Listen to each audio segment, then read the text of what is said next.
Did you see her do it? Kill my wife? What are you talking about? Beware the stare of Mary Shaw. She had no children, only dolls. And if you see her in your dream... Marion! Oh, come on, people. You need to do better than that. No, Marion, you leave him alone. This is not the time.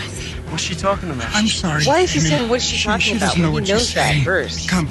Oh, you must bury the doll. bury the doll. Oh, see, you heard it. Go get the doll and bury Bury the it. doll. There's the answer. Yeah, because they say if you see her in your dream, then don't scream. So you don't scream, and then what? She kills you? There's only one verse. or you do scream and she kills you? He didn't elaborate. The whole movie is based around it. They should have at least just made it better. Maybe that's why it's 21% on Rotten Tomatoes. We don't like your rhyme. That would have upped this by 10%. A better rhyme. Welcome to another B movie. This is Keri, and that is Yvette. Yay! Hooray! We're here with another winner. A great film. Another winner. Another winner. Winner. Yay! Dead Silence from 2007. It got a nice rating of 21% on Rotten Tomatoes. Yay! And that's why we decided to watch this. Only the best for our audience. And it stars the lesser Wahlberg. Right. Directed by James Wan, who I think most people know in the horror community because he did The Conjuring, Insidious, Saw, and Aquaman. And I loved all of those. I loved all of those. Mm-hmm. This isn't bad. I mean, it's not. No, it's just not. uneventful and predictable. Yeah. I guess that's bad. It's... Well, it's one of those movies that you're not going to be invested in. You're just going to, grab some popcorn, just relax a little bit. Smoke some weed and fall asleep. Zone out a little bit. It will give you nightmares, though. Yeah, I mean, there were definitely some frightening parts to it. I thought the style was really nice, the way that it was filmed. I mean, I can't say I didn't enjoy it because I did. I was watching it. I wouldn't say that I was absolutely captivated or anything, but no, that's what I mean. It's just it's okay.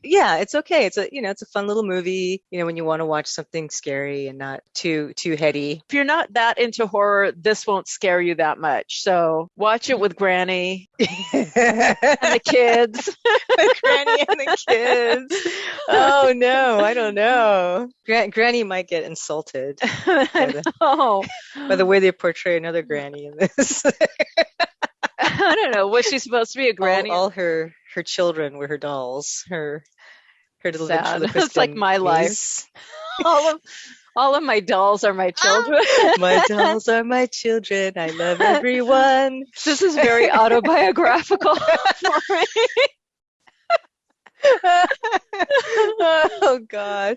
Yeah, I was cleaning out my closet, and boy, I have a lot of dollies too. I found my Mars Attacks doll. Which one do you have? Do you have the Chihuahua? No, it's the actual Martian. I want Sarah Jessica Parker on a Chihuahua body. I don't know if they made that. No, they should have. Which one do you think is scarier? Slappy from Goosebumps? Oh, I for one think it's an electrifying presentation. Or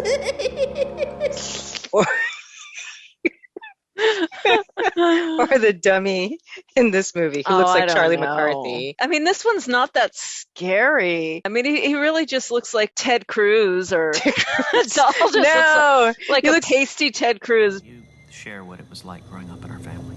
She wouldn't tell anyone she was my mom. There's some very personal details that I don't want to go into.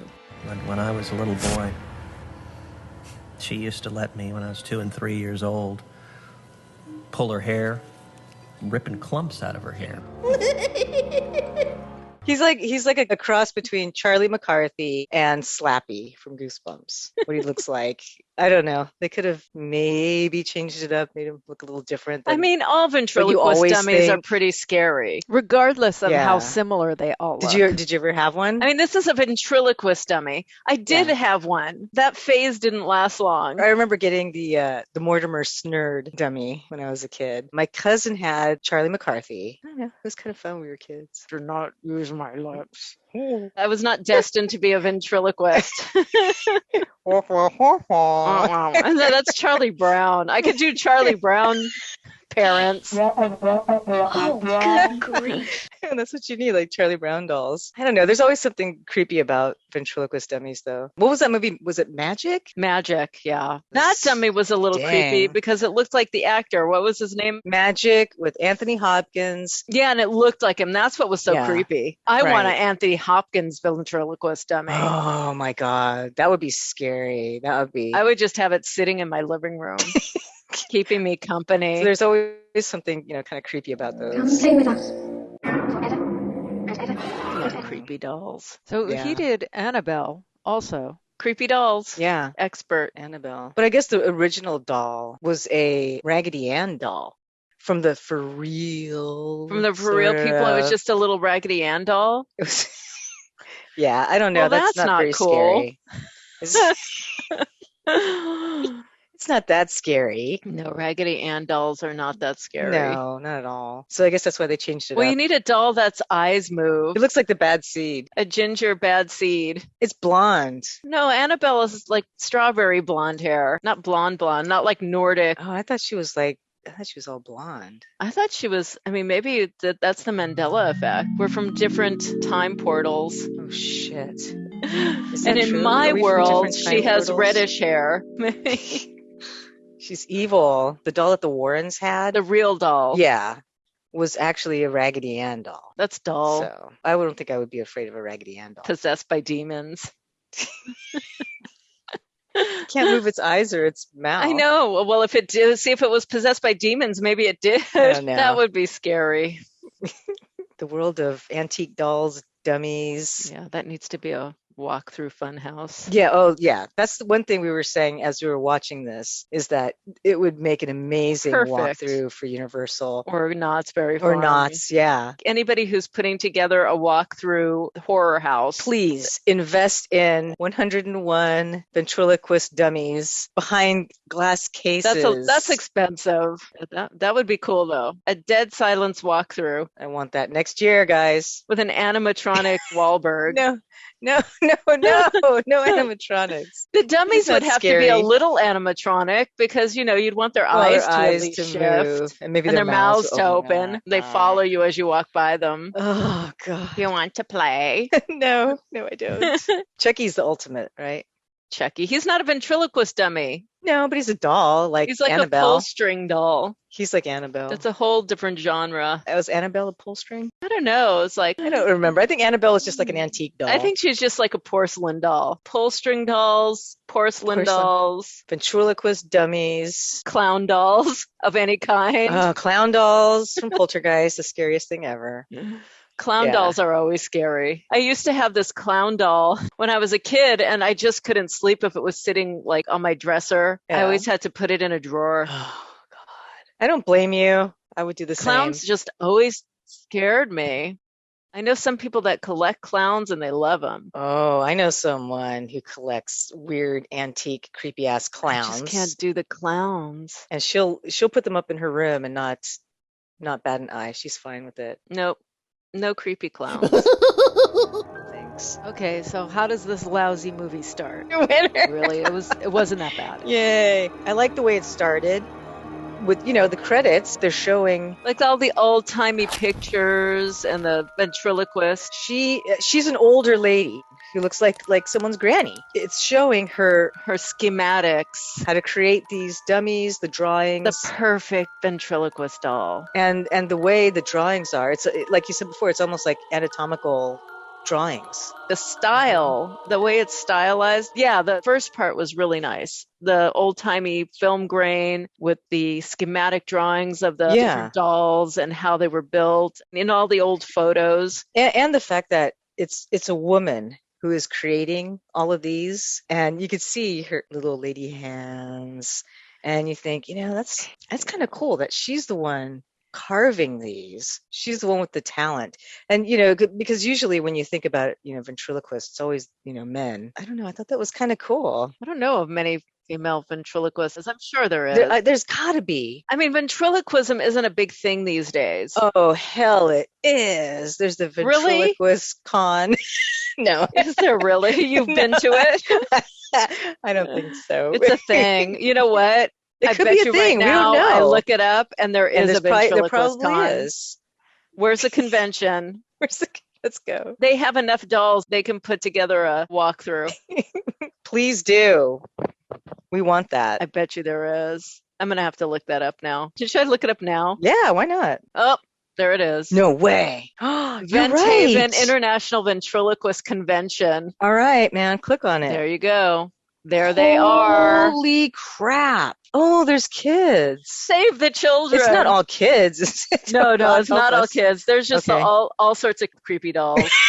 No way. I want to go. So 2022 is now accepting registrations. I knew it. I mean, come on. Venthaven. Where's Venthaven? Venthaven Convention. Anyway, it's July 13th through the 16th. Mark your calendars. I'm going. It's not like a Christian thing, is it? I don't know. I think it's Kentucky. Puppet storytelling magic. I want to get a picture of their poster. Look at the monkey. That's for you right there. I know. Why is a monkey controlling a ventriloquist doll? I don't get it, but it's like their mascot is like a grinder monkey. Not that kind of grinder monkey. Oh. And look at all these people at the 2021 convention. There's hundreds, thousands. I don't know. There's a lot of people there. Wow. Holy moly. Look, they're even doing like a countdown. I know, a countdown. Only 80 days to go. I mean, Amazing. I wouldn't mind going. Yeah, just to see. Click here to see the fun. Oh, I want to see the fun. Do they have any devil dolls? No, a lot of regular kind of dolls, furry dolls. There's no furries, are there? Not furry people. It's not the furry convention. It's not. There's one of those two. You know that. Oh, I know. Is this guy like holding a chinchilla? Oh, it's a pig. It's a pig. That just looks terrible. He's got his hand up the backside of a pig. What's wrong with these people? Oh, there's a female. Liz von Segen. She's holding up her hands like, I don't have a doll. Someone throw me a doll. I don't have a doll. She has no doll. You know, ventriloquism seemed like, to me, it was like a bigger thing in the 70s. I think so, yeah. There was like lots of ventriloquists back then. I think when I got my Mortimer Snare, it was probably late 70s. Yeah, it was around that time. It was like late 70s, something like that. Ventriloquist dummies of Penn and Teller. This is too much. We've got to like make our way out there one time. Who would have thought? Was creepy. Well, if nothing else, this movie inspired us to find the ventriloquist convention. Thank you, everyone. We'll see you at the ventriloquist convention. Yay! That'll be fun. We are so getting off track. Well, this is the important part of the podcast right here. I can't tell which one's the dummy in this picture. Are there any Hispanics? I don't know. It's a very white convention. So far as people know Hispanics. It's a very, very Anglo convention. Wow. Oh, except for Willie Tyler and Lester. I mean, I think they're the only people of color there. Oh, that's weird. Don't Mexicans do this? I don't know. Guess not. This is just something white people really, really enjoy. I don't see any Mexicans. Well, there you have it. It is real. Whatever you want. There's something. There's a convention somewhere. Convention for everything. Absolutely everything.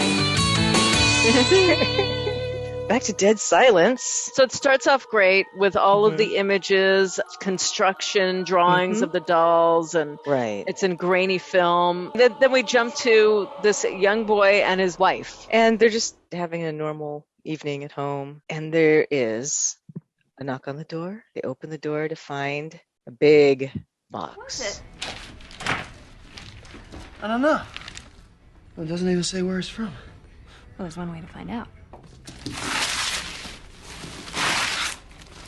Oh, Jamie, you adopted us a baby. A baby? Honey, have you seen this thing? Well, who would send you a doll? I have no idea. That's one thing I have to give this film. Every shot has like a little bit of a creep factor. They use light and shadow and dark and atmosphere really well. And so it's not just knock on a door, but it's kind of a creepy step towards the door, then the knock on the door, and that's when they go and look to see what was left there. Addressed to Jamie. It just had his name. That's it. Jamie Asher. So obviously it's not the post office. No, and there's no return address, doesn't say who it's from, nothing, just has his name. So they open it, and what do they find? A Ted Cruz doll. That is frightening. At that point, they would have thrown it out the window. They wouldn't have kept it. That would have been truly creepy. So they open the case and find the ventriloquist's dummy that looks kind of like a Charlie McCarthy dummy or Slappy. The wife makes a comment. Oh, look, it's our baby. This is our new baby. Oh, God. Little did she know. And Jamie looks very upset and perplexed and, what the hell? Where did this come from? This thing's creepy. But he didn't look that concerned. He just wasn't into it, and he just thought it was weird. I mean, if they were that concerned, they would have been like, get it out of here. Okay, this is what's weird. She recites the little poem, beware. Oh my God, this reminds me of that poem from when we were kids. What poem? Oh, you remember, come on, that old ghost story about the woman who had all those dolls. Beware the stare of Mary Shaw. She had no children, only dolls. Something scary. Something. And he seems like he doesn't know that saying. It's sort of like the Lizzie Borden. Lizzie Borden took an axe. Gave her mother 40 whacks. Yeah, so it's very similar. But it's not as elaborate. This is the first time we hear that. It carries the narrative all the way through the movie. Really should have been better. No, it wasn't. It wasn't as creative as the Lizzie Borden. It just seemed like a thrown together last minute kind of a thing. Yeah, and if this is what the whole thing's about, and it's supposed to be like some folk tale, it should be a better rhyme. Beware the stare of Mary Shaw. She had no children, only dolls. And if you see her in your dreams, make sure you never, ever scream. Done.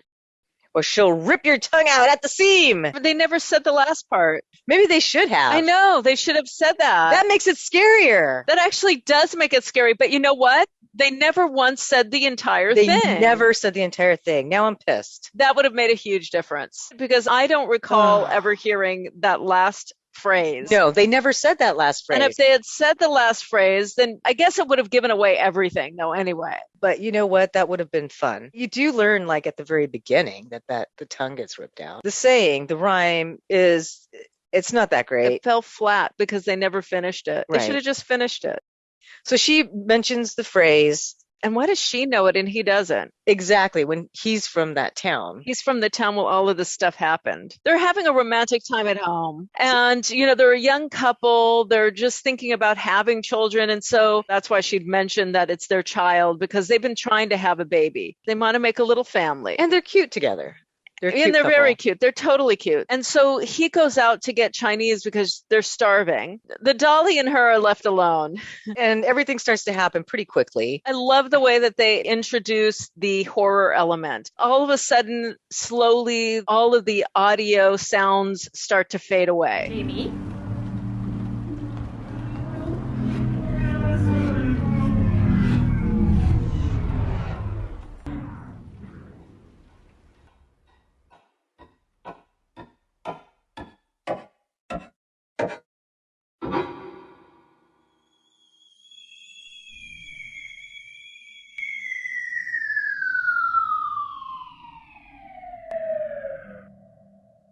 Everything gets sucked out of the atmosphere. Right. Except for very specific sounds. What I loved is that they didn't eliminate everything. Everything. There's just bits that you can hear. And it's usually the movements the people are making themselves. I really liked that effect. That was cool. It made me feel like I was going deaf for a second, but right. And that's what's scary, because you start to think, well, you're losing your senses. You really feel it when it happens. I can imagine if you saw it in the theater, it would be even more intense. Definitely frightening. Whereas, now there's so many different sound effects and everything going on. And what's the director creature from Midsummer and Hereditary. Amazing. They use these really crazy background sounds. It causes anxiety. Yeah, really subliminal. Yeah. That use of sound in this movie, I thought it was really effective. It was. Because at first you're like, what's going on? Why am I not hearing this? What's happening? You just feel like you're in an echo chamber. It's a cool effect. I liked it. He could,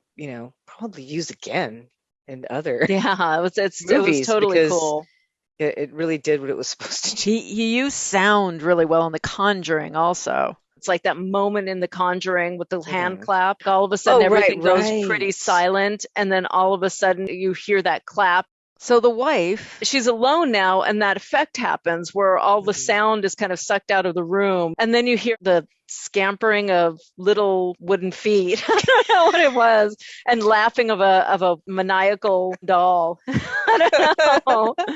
And he attacks her. She walks slowly to the bed, and she had left the doll there and just left it covered.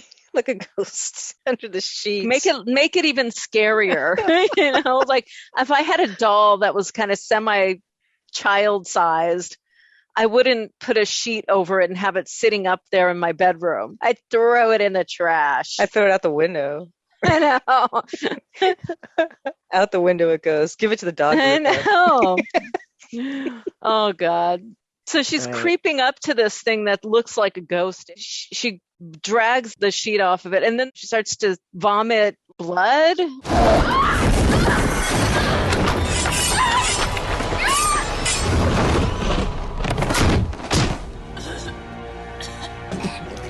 It's like you get like the sound effect of like a stabbing, but you don't see anything. You just kind of see the sheet moving, and she's kind of underneath it too now.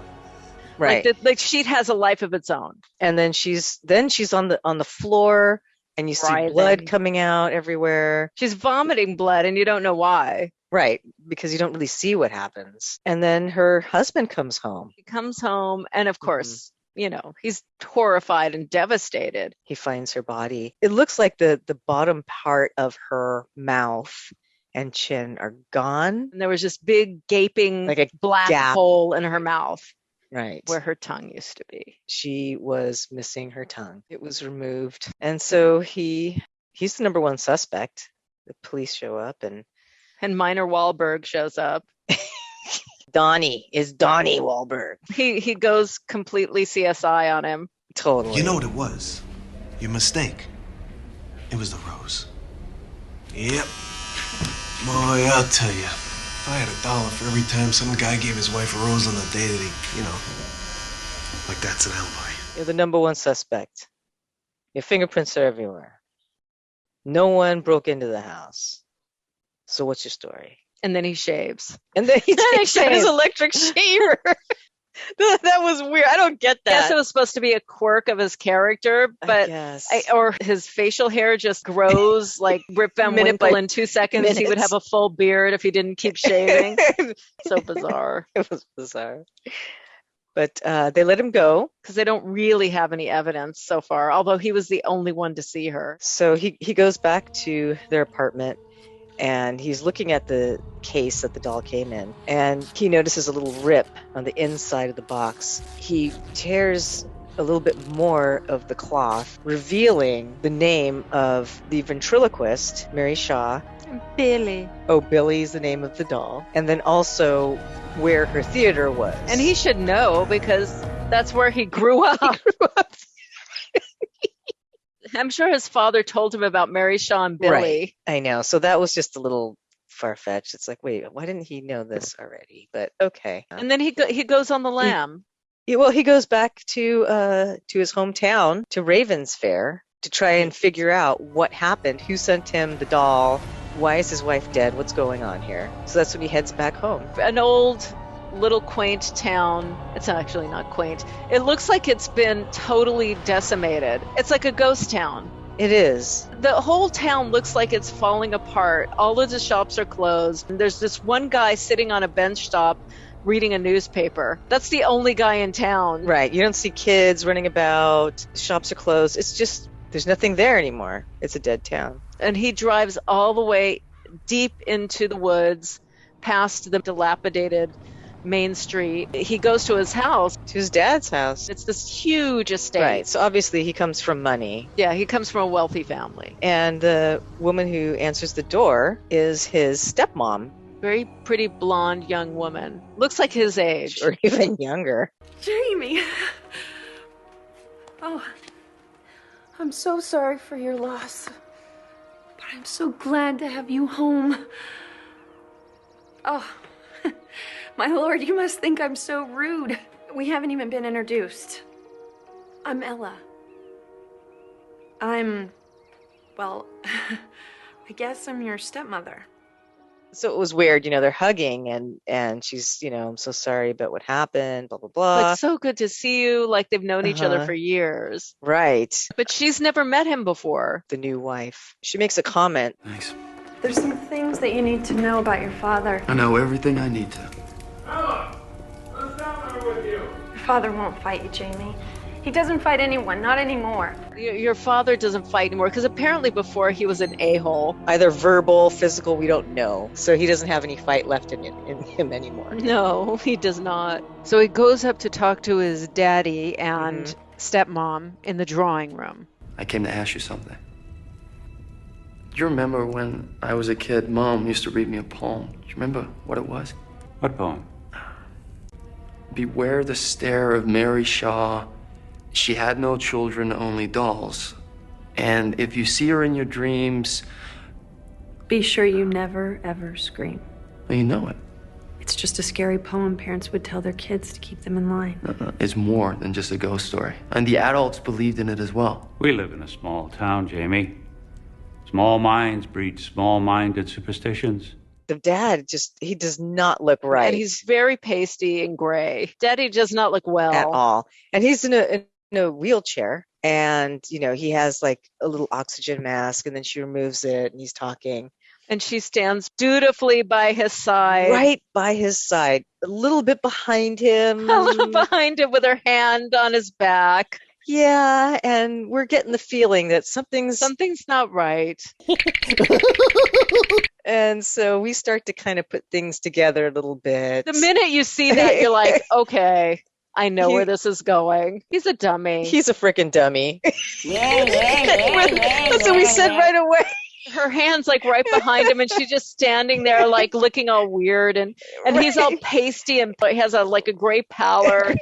Almost like his face is slightly painted or something, The way they have him move his head, it's just side to side and up and down a little bit. Not like a normal man. Not like a normal way of moving.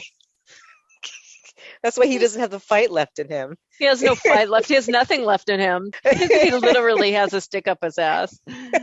Stick up his ass. He doesn't fight anyone, not anymore. Ooh. Oh my God. After the boy leaves the room, you know immediately there's something up because the stepmother stands away from the father and then ever so slightly you just kind of see the head of the father just kind of slightly tilt drops down a little bit, droop down. I mean, if you're paying attention, I'm assuming on a big screen. We were watching it on a small screen. Right. If I saw that on a big screen, I think it would have been glaringly obvious. Yeah, because we picked up on it so quickly. I don't know. I guess you're not supposed to. I mean, I don't think you're supposed to know that, but see, that's what I'm saying. No real surprises. But fun. Maybe it's because we're so suspicious of everything anyway. We like that he's a dummy. Yeah, especially since he was an asshole before. I mean, it's kind of fun that he's, ventriloquist dummy now. And being manipulated by a young woman. I know, it's fun. Because you figure he probably was such a horrible person throughout his life, manipulating women, beating them and, verbally or physically. And now it's like, well, guess what? You're gutted. And now you've got a young woman who's completely manipulating you. You no longer have a voice, my friend. You will soon know her secrets. Yes. Okay. And so Jamie, the son, he leaves. He takes off. He's pissed. And he goes back to his little hotel. And that's when Donnie shows up. Detective Donnie. Thought I asked you not to leave the city. I came to bury my wife. You got a problem with that? Nope. Problem is, she's not the only one that you came to bury. So you've been following me now? And he's like, you can't get away from me. And he's shaving again. His little buzzing razor. Even though he said himself he doesn't think the doll had anything to do with it, even though the kid implied it. Well, someone, why would anybody deliver that and then right afterwards, my wife is dead? There's definitely a connection. But Donnie's like not having any. Like, no. But he still thinks that the doll should be put in evidence. Right, which is weird because they would have taken it in the beginning. I know, they should have just taken it before. So it's like, what kind of crackpots are handling this case? What kind of detective are you? Come on, man. Yeah, they're mishandling this case. Mishandling, indeed. And so he comes and he's like, oh, I'm taking the doll. I'm gonna go. And I hope you don't mind me taking our little friend here with me. Seeing as he's evidence. I'm going to sleep tonight with the dolly. That's what he said. And he takes it with him and he puts it in his room. He shaves with him. And he shaves with him. I noticed you have very smooth skin. And he's like, how do you have such a smooth face? He says that to the doll. I know, you start to wonder, like, what the hell? Is there something happening here that maybe this is going in a different direction we're not aware of? Maybe he knows him intimately. They've been special friends for a long time. How do you have that complexion? We just see him shaving his face, but he really shaves his whole body. You never know. He wants to be smooth all over like his doll friend. I want to be smooth. Like Billy. Good for you. Good for you, Donnie. Donnie and Billy made for each other. So then it's the next day. I know, and it's bizarre. And you think, oh, maybe something will happen to him, but nothing does. Nothing happens to Donnie. Right, we think, oh, he's going to get killed by the doll. And then all of a sudden you see Jamie, the boy, with the doll. And we're like, how did he get the doll again? So how the hell did he get it? They don't really explain it. Did he sneak into the room or? Because you don't know, oh, is it supernatural? But it's not supernatural. It's nothing. No, like that. Apparently he just steals it, but they don't explain it. He steals it from a detective, from the detective's locked hotel room. But okay. I guess he's good at picking locks or right. They had a threesome. He took it that night. Oh, God. After the threesome. Afterwards. Oh, this is becoming a totally different story, but I'm liking it. I noticed you have very smooth skin.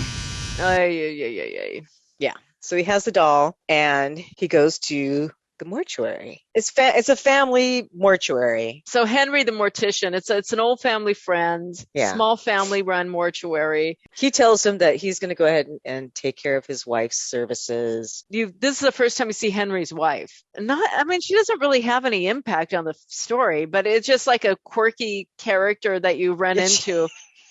She's feeding and petting her stuffed raven, and she's cuckoo, and she's gone insane. Yeah, she's lost her mind. And she's just sitting in front of the mortuary, just feeding her little stuffed raven. And that's the only thing she really talks to. Right. And so poor Henry, he's running the mortuary himself and dealing with a crazy wackadoodle wife. And so he's reassuring Jamie that he's going to take good care of Lisa, his wife, and that once the coroner has conducted their inquiry, he will take her into his care and have the services. There's this one scene right around that time where the wackadoodle wife, there's this little, like a cubby to the bottom of the house, and she hides there sometimes when she gets scared or nervous. When Jamie comes to talk to Henry, she's like, the presence is here. She's here. She's here. The spirit of Mary Shaw is here. Marion, I told you not to go down there anymore. Now come out of there and go to bed. She's here now. I know it. Marion, I don't have time to play games. She won't find me down here. Marion, I'm not going to ask you again. Let's go. Come on. The silent time's here. Go on. Go on up. I'll be up later. She goes and hides in that cubby because she's afraid, because she can sense that evil presence is here. Henry goes down there. He's very sympathetic. He's very sweet, and he brings her out. And he brings her out, coaxes her out. And then right after that, they jump to a scene where the funeral is being conducted. After the service, you see a shadowy figure walking in the woods right behind the cemetery there. And so Jamie sees that figure and he goes to see who that figure is. And so we're not sure if it's, Shaw's spirit or ghost or what. The dummy. Or the dummy running amok. but it's actually Marion again. The wife, the crazy wackadoodle. Did you see her? Did you? When she killed your wife? Did you see her do it? Kill my wife? What are you talking about? Beware the stare of Mary Shaw. She had no children, only dolls. And if you see her in your dream... Marion! She's here. No one's safe. No, Marion, you leave him alone. This is not the time. What's she talking about? I'm sorry, Jamie. She doesn't know what she's saying. Come, I'm going to take you home now. Let's go. Come on. You must bury the doll. And she's like saying the kids rhyme, but before she has a chance to finish it, that Yes. final phrase, she gets like pulled away. Right, by Henry. But then you do see the grave. Where she was actually in front of Mary Shaw's grave. So you see that headstone, that marker, Mary Shaw. Right before she can finish the phrase and before she can really say anything else, she's like, Billy needs to be buried with Mary. Billy needs to be buried with Mary. Because all of her dolls were buried with her. They're her babies. You need to put him back. So they have all these little graves for her dolls right next to her. It's just really weird. And there's actually a headstone for Billy, right? Yeah, there's a headstone for Billy and all the other dolls. It is a very, very creepy scene, and I love it. I know. Wackadoodle. Yeah, I like that. After, the funeral and everything, then we get a little bit more insight into Henry and into Mary Shaw, into how she was buried and why she was buried the way she was and what happened to him as a boy. There are things you remember, and there are things you can't forget. Like the look on that woman's face when she died. Her name was Mary Shaw, the ventriloquist who lost her voice. Back when I was a boy, those were the glory days of Raven's Fair. And the town built itself a grand old theater, the Guignol Theater, out on Lost Lake. We get a flashback of her at her theater. There was a big theater that was built around this town on a lake that was meant just basically for her, and she lived there. Just for her. Because she was such a spectacular ventriloquist and they were all in awe of her. She was the entertainer of the whole village. She's performing at this theater and you see young Henry is in the audience as a little boy. Where is Billy? Billy! Where are you, Billy? I knew you were hiding out there. You there. Could you check under your seat for me? He's here. Would you mind bringing him to me? And he's like down there on the seat and he brings up Billy. It's so creepy. He's terrified. Billy's hiding. And then smart alecky little kid from the audience is like, you're moving your lip. I can see it. I'm sorry, Mother. I can't help I can it. see your lips moving. Who said that? I did. I can see it. Her lips are moving. What do you say to that, Billy? Young Michael here doesn't think you're a real person. What do you mean, Mother? He thinks you're a dummy, and that I'm doing your voice for you. But that can't be true. There's no way you'd give me all the good lines. Forget about him, Billy. There will always be doubters. I don't want to forget, Mother. I think we should show this boy just how real I am. I'm just as real as him. No, I'm afraid we must go on with the show. No, I'm as real as you are, Leave and I'll him show alone, you. Billy. I'll show him what it's Listen like, to me, Mother. that's enough. I'm as real No as you. more. Bring him up here.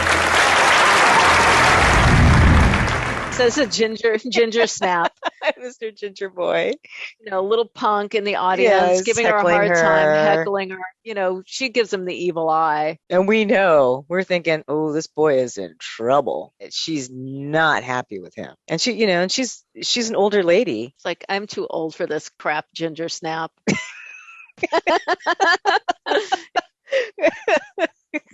Oh, poor little I Ginger am Snap. too old for this. So that happens, and we know that she's very displeased with this. situation. We go to another scene where she dies, and we figure out that Henry was actually the son of the mortician at the time. Right. He was the mortician's boy. Ginger Snap goes missing. And then the townsfolk, as they do, go rogue. They have their vigilante mob, and they go get Mary Shaw. Because they are convinced that she is the one that is the cause of the missing children. Because it's more than one, but we know that Ginger Snap was definitely missing. They go to her home and they murder her, brutally murder her, and they remove her tongue. And so she obviously can't be a ventriloquist anymore, even if she lives, because now she has no tongue. So she needs to get her revenge. Evil. It is evil. She does. So all these movies, the townsfolk always go vigilante. I mean, she was just a nice little old lady ventriloquist Well, who was just kidnapping children. Leave her alone. The act is still good. The show's good. The show must go on. But she's a great performer. Sure, she has some quirks. Leave her alone. She's a little quirky. Whatever. She's a little strange. And in her request, the mortician was told. This is very odd. This was the odd part. It's like, why would they even care what she wanted if they already think she's a child killer and they took out her tongue? Right. Why would they care what her wishes are? They would probably just throw her in a ditch somewhere. But anyway, they listened to her request. The mortician, yeah. She not only wants to be buried with her dollies. Right, because of her children. Because they're her children, but she wants to be a doll herself. And so the mortician, Henry, creeps down to the morgue. In the middle of the night. Where the body's being kept. Billy's there, right? Billy is in there. the corner there. Yeah, and a couple of watching, other little dolls. staring at him. Because they're all going to be buried together, so. They're all waiting. Little shy Henry, climbs up to the coffin, and it just can't bear his weight. It's off balance. Pulling himself up on the side of the casket just to look over to see what she looks like. Oh, it topples over on top of him, the casket, which throws the body, of course, on the floor. Right.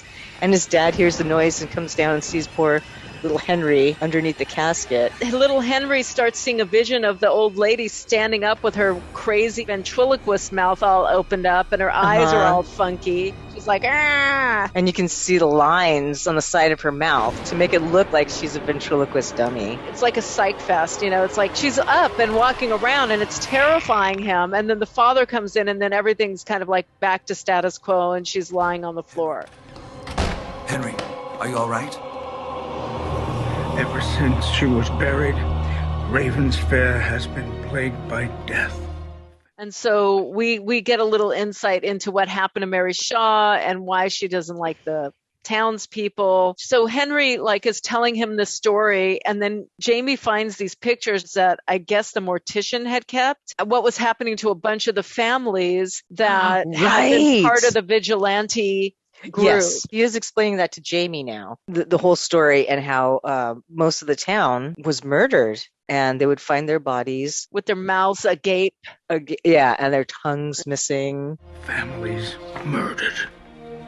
They were found without their tongues. They're posed in family photos. So, and they used to do that. Yeah. Kind of like what they did back in the day. They would set people up in a natural pose. In the family room, whatever they did. And so they had a lot of these pictures of these people that were killed at the time, but with their mouths agape and their tongues missing and their mouths looking like doll faces and their eyes all weird. And I know, it's just a lot of creepy photos that he's going through. Oh my gosh, yeah. And so he's letting him know that, it's the curse. It's the curse of Mary Shaw. And so he goes to the theater. So he had a map of It shows where the lake is and then where the theater is. And so you have to cross this little lake to get to the theater. So he has to get onto a little boat. A little rowboat. And he goes investigating at the theater because he wants to know what the heck's going on. He does have an encounter with Mary Shaw, but he knows better than to scream because of the old fairy tale.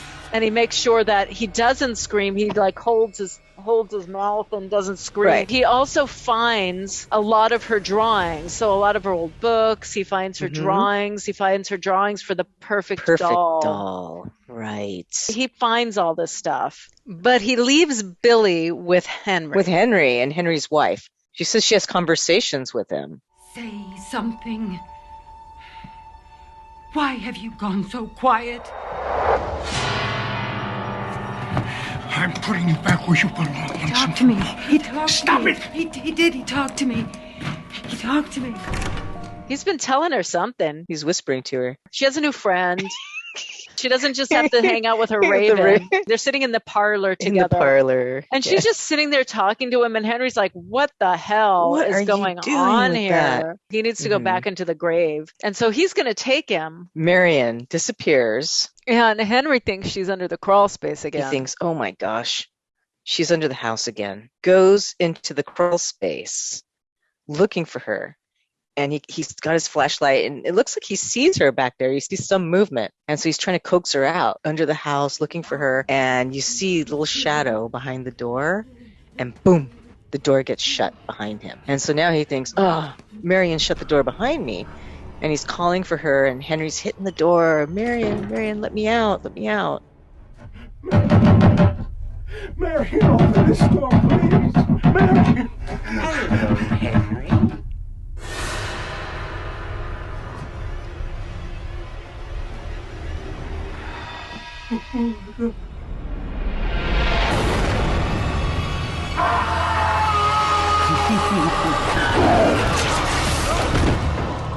And what does he see? Ghost of Mary Shaw. First, you just see the hands. And then you see the face stick out. And he screams. He screamed, and he shouldn't have screamed. You know the rhyme. She ripped his tongue out at the seams. So poor Henry, he's gone. He's gone. Make sure you never, ever scream. Jamie, the boy, the young man, he goes back to his dad's to say, okay, I found Mary Shaw's books and all this other stuff. You know, he wants to know the story. He wants to hear the story from the dad. Right. Like, what do you know, Dad? Obviously, you know there's something going on here, because he does see a picture of someone that looks like him. And the last name is Ashen, too. He goes back to talk to Papa, and Papa's sitting at dinner with his wife.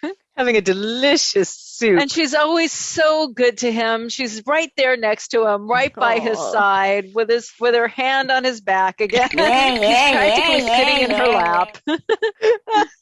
They're so connected. So loving. Such a loving couple. When me and my wife eat together, she sits on my lap as I feed her soup.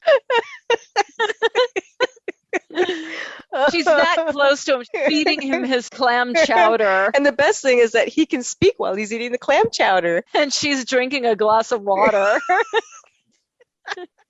Oh, God. Jamie, you're just in time for dinner. I'm not hungry. It's soup. Delicious, too, if I must say so myself. I'll vouch for that. As his eyes shift back and forth. So he tells him the rest of the story. His great uncle was the ginger snap, the little redhead boy. Yeah, he was in the audience, and he is the one who was causing all the trouble. Sit down. No, I want the truth. What does Michael Ashen and our family have to do with Mary Shaw? Fine. When he was a boy, your great uncle, Michael Ashen, vanished without a trace. For our family, there was only ever one suspect, Mary Shaw. So they dealt their own justice. They forced her to scream, then cut out her tongue. Our family killed her? Along with others from Ravensfair. But she didn't stay dead. She came back and took her revenge. One by one, each of the men involved were killed. Their tongues ripped out. And then the same thing happened to their wives. And then their children. And their children's children. All these years you've resented me for sending you away. But I did it to distance you from this curse. Distance? Well, it found Lisa. Lisa's death made me realize we can't run from our fate. Spirits have long memories. She'll come for us in the end. The father tells him the story about how they all went out as vigilantes, and our family all went and killed this woman. We're part of it. And he basically tells him it's a curse of Mary Shaw on anybody who is part of this family. She wants to silence the entire family, anybody who was related to these people, that she doesn't want their bloodlines or anything to exist. She wants to kill all of them. She wants to silence all of them like she was silenced. She will exact her revenge, yeah. So stepmama's got Papa on her knee, and Daddy is telling Jamie that he sent him away to protect him, that he just did it for his own good. Such a sympathetic dummy now. Before he was such a bastard. He's an asshole. It's a horrible person. Basically, Mary Shaw is using the father as a ventriloquist dummy, of course, to let Jamie know that he is cursed. Right. She's letting him know. They're doomed. Yes. You're done. You're toast. Mm-hmm. Bye, Jamie. And then Mr. Wallbanger, what's his name? Harvey Wallbanger. Harvey Wallbanger. Donnie Wahlberg. He's like, you cannot get away from me. He finds him there with his father. Yeah. At the estate. And he's like, you can't get away from me. I've got a shotgun in my car. Yeah, let's go. Huff you or not, you're going to go to jail. Yeah. It's you who won't answer my questions, Jamie. That's why I'm going to arrest you for stealing evidence, and then I'm going to sit you down, and you will... What do you want me to tell you? Something less perplexing than a ghost story. While he's there talking to Donnie Wahlberg, Henry calls him on the phone. Of course, is it Henry? But we know Henry's gone. And so he gets a phone call from Henry saying to meet him at the theater. Jamie, it's for you. They said it was urgent. Hello? Okay. Who is this? It's me. Henry? I can prove it. Henry, I can't hear you. You're breaking up. I can prove it. I can... You didn't kill her. There's a way. At the theater. Meet me at the theater. Right. And he's telling Donnie Wahlberg, I got to go to the theater. I've got to help Henry. You can come with me and we're going to figure it out because it's not me and I need to know who did this. You got to let me go. Right. And Donnie's like, nope, you're coming with me. I'm going to put the cuffs on you. Jamie's like, no way. And he belts him one. Takes off. Donnie, of course, isn't fast enough to catch him. He never is. Because he's too busy shaving. He's too busy shaving all the time. He's still shaving, trying to catch him, but, just not fast enough. So we get a car chase. They end up at the lake. Jamie hops in the boat. And gets over there. And he starts exploring. He starts hearing Henry's voice in the distance. He hears Henry. Come on. You have to make characters stupid enough to walk into these things to even have a movie. If Henry's going to call you and say, we got to meet here because I've got some evidence for you, you're not going to hear him lurking in the shadows. He's going to meet him at the front. He would say, I'll meet you in the front. Bring a gun. Bring every weapon you have. Bring everything you've got. Bring some gasoline and some matches. We're going to burn this mother down. Right. He would be doing something. He wouldn't be like whispering from the trees somewhere. Hello? Where are you? Henry! Jamie. So he keeps being drawn into the theater. Come on, dude. Where's the voice coming from? Where is Henry? Henry's not playing hide and seek with you. I don't even think Henry would have gone there because Henry was kind of scared. He was afraid. Henry was kind of old, too. It's like he wouldn't have been able to crawl up the scaffolding to the dilapidated old theater. He had a great fear of all of this. Yeah, he wouldn't have done it. But of course, he doesn't have a clue. And so he keeps going deeper and deeper into the theater. Into the labyrinth, yeah. And then we get a jump scare when Donnie Wahlberg somehow, without a boat and not getting wet, he was able to get to the island. He's special. He's very special. He flew over. Henry, guess again. He used his trench coat. He was like jumped from a tree like a squirrel monkey. It's just Donnie. It's not Mary Shaw. It's not Henry. It's Donnie. Donnie with the shotgun. The giant shotgun. Oh my God, yeah. All of a sudden, he hears Henry also. He hears Henry's voice too, and he's like, oh my God, it is Henry. And he's like, okay, let's investigate this then. Maybe you're right. I do hear something. I don't think you're full of shit anymore. And so he follows him up to the room where Mary Shaw creates all the dolls and everything. Her woodworking room. Her woodworking room. She was hard at work. So Jamie is standing by a distant wall and very ominously says, no matter what, don't scream. and he disappears, and we think he's disappearing into another dimension or something, but it's really just a false wall. Right. And Donnie Wahlberg sees this. And he follows behind. They find this whole mysterious other room. Mm-hmm. And this is where this cool wall of ventriloquist dummies. Best. Oh. Previously, which we kind of skipped over, is that Donnie Wahlberg goes to try to unbury all of the dolls that were buried with Mary. But they were all missing. And Mary has kept them all in this room in their own little precious cases on this wall of 101 dummies. And with the glass in front of them, so you can still see so clearly each doll. It's actually beautiful. Unique, precious, creepy dolls. Precious little children. Precious little creepies. Each one. And of course, the one doll that is out on its rocker, sitting and watching over everyone, as they will do, the creepy little ventriloquist clown doll. Oh, yes. Who was that? Did she kill a clown? Right. Like, I thought these were all children. Did she also kill a clown? Which I wouldn't blame her. You know, I'm telling you, it was a clown at a kid's party, and she took him too. Thank God. That one needed to go. No more clowns. No more clowns. You should just have a wall of ventriloquist clown dolls. Horrible. Basically, her spirit has embodied this clown doll. Now Donnie Wahlberg knows. He understands now. Okay, there is a real specter, and she is after everybody. She's pissed. Yeah. This is also when they discover perfect little doll, Ginger Snap. Yeah. She has like jars of eyeballs, little baby dolls everywhere. Right. The ventriloquist dolls are all along the wall, and in the corner is little Ginger Snap. The little boy that heckled her at a show all those many years ago is now a little petrified, mummified ventriloquist dummy in the dark corner of the room. Yeah, you could see he's like half human, half doll. It was almost like she wasn't quite finished with him. After that discovery, all the dolls begin to stir and become animated. Oh, and I love this.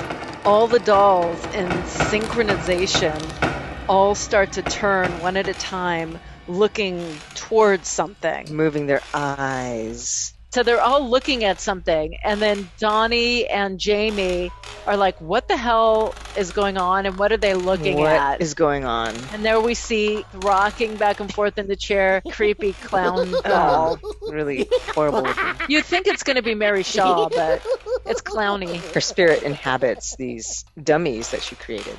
And so it's rocking there in the corner. And then all of a sudden the spirit of Mary Shaw emerges from the clown doll. From behind it. Mary Shaw.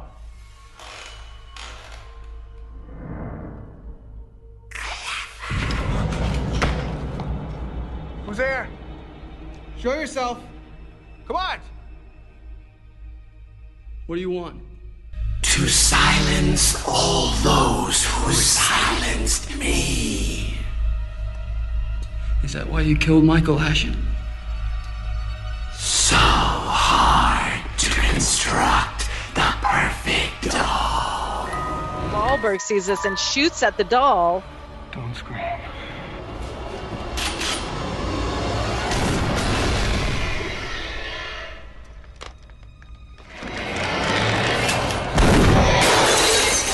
What the hell's going on here, Jamie? What's going on? She's living in the dolls. What? She's living in the dolls! Destroy the dolls! And then her spirit dissipates and, of course, goes into another doll. And then you see them morphing. That was really cool. The way they did that was scene. cool. Now she has all these children, all these dolls that she could use as a portal. She can materialize. Her face morphs with the dolls as she inhabits them. It's totally cool. Yeah, you can see it actually morphing out and then moving to the side, and then it would leave and pull back and then go into another doll. Whenever Donnie would see it emerging from one of the dolls, he would shoot it, and then, of course, the doll would be destroyed. And then her body would emerge into another doll. This is the best scene. Yeah, that is definitely. Finally, Jamie, who has a lantern, burns them all, and then there's no portal for her to inhabit. Except for, there's one doll they haven't gotten, and that's Billy. She's still chasing them. They're running away from her. And Donnie Wahlberg ends up falling from the scaffolding. But because he's falling, it's not he's screaming at her so much. He's screaming because he's falling. And then it's like opportunity. Yep. Tongue gone. Perfect opportunity. Oh. He screamed, pal. Yeah, that's it. He's no done. more Donnie Wahlberg. No more. Oh, no. Now it's just poor Jamie. Jamie knows it, so he's holding onto the scaffolding. And he's holding his mouth closed, not screaming. He's just doing his best not to do just it. Hold it together. Hold it together. And she's just terrifying. He escapes. So he finally gets out, rushes to Henry's house to see what's going on there. And he sees Miriam. Oh, so sad. And she's on the floor. And she's cradling poor Henry in her arms. His mouth is just ripped open. The tongue's gone. And she's just cradling him. And it was just so sad. And of course, you know by now that any tongue that she steals, she can mimic it. Their voices perfectly. Jamie sees this as like, of course, it's so sad. And he goes back to get the final doll. And he goes back to his mansion, his home. His family home. Oh, boy. To see Papa one more time. Papa, where's Billy? So he runs up into the mansion and he goes to this room and he sees this big thing covered with a sheet. And you're like, what the hell's going on? And he throws the cover off of it. It's Billy. Billy in a baby crib. Baby Billy. Baby Billy's still there. He can't get rid of Billy. But he tries. He's the first. He's the firstborn dummy. child. Yeah. And so this is when you find out, quote, the shocker. I mean, everything's coming together at this point. And so Jamie looks for his father, and when he finally sees him, he's sitting in his chair, but he's drooped over. He just looks pale and dead. Yeah. But of course, stepmom's not there. So he can tell there's something really freaky going on with Daddy. Right. Daddy's, you're not well. There's something going on You're not here. looking good. His eyes are wide open, and he's got a blank stare on his face, and he's all stiff Pasty and pallor and pasty. Right. And that's when we find out the truth about Daddy, because he tries to wake him up and he just kind of slumps over. And then you see in his back, it's hollow. It's hollowed out. And he's got a stick. And then we just see this flood of flashbacks of how she was manipulating his head whenever he was talking. She was moving that dowel in his back. When she was feeding him chowder, it was just going down the pipe. Down this pipe. And it was just falling at the bottom. That's pretty disgusting. Because even though he's hollowed out, you can still see, where his rib cage would have been and everything. She was using him as a ventriloquist dummy. That's when you find out, okay, the young woman is actually Mary Shaw. Mm-hmm. She's inhabiting her. And then you also see flashes of the book. In the book, it's like how to make the perfect doll. Right. That was her goal, making that perfect doll. And there's pictures of Daddy. And the perfect doll is the stepmom. Well, she was trying to perfect all these dolls. And she embodied this woman, this young woman. The final scene was pretty spectacular. It was just like this crazy, fast montage. All the clues. All of this is rushing into his mind. Like it's all the clues are coming together. And now it's like, okay, I get it. I take it I wasn't the easiest person to get along with in the past, but I've changed. Jamie! Soup. Delicious, too. I'll vouch for that. Jamie, I can prove you didn't kill her. Jamie! I'm so glad to have you home.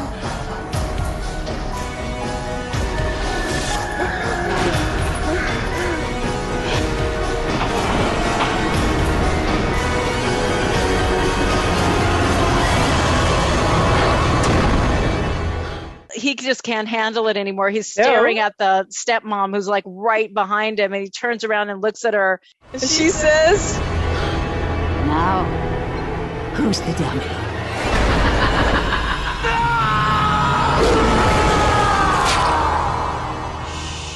And her face kind of half morphs into the old lady. And then he's like, zoom. And then you see her ghost just fly through him, and his tongue is gone. No more tongue. And then you see this flash of old-timey pictures of people who have all turned into dolls.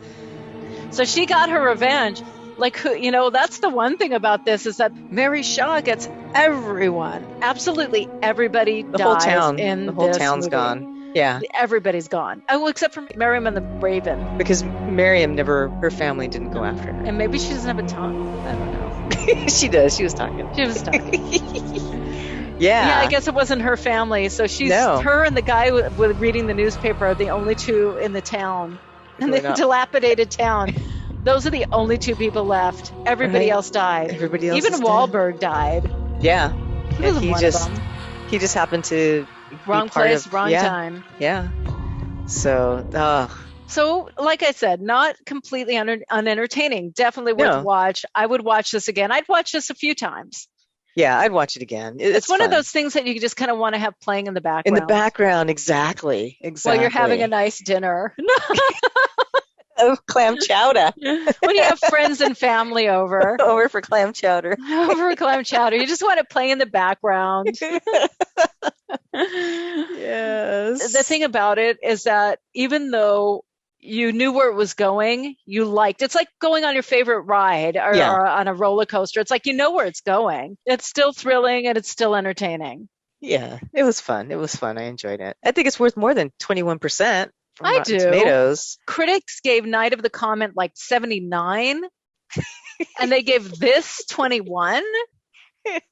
You know what it is? It's because Night of the Comet is 80s, and there's that nostalgia that. Okay, you know. I'll give it the nostalgia points. An extra 50 nostalgia points.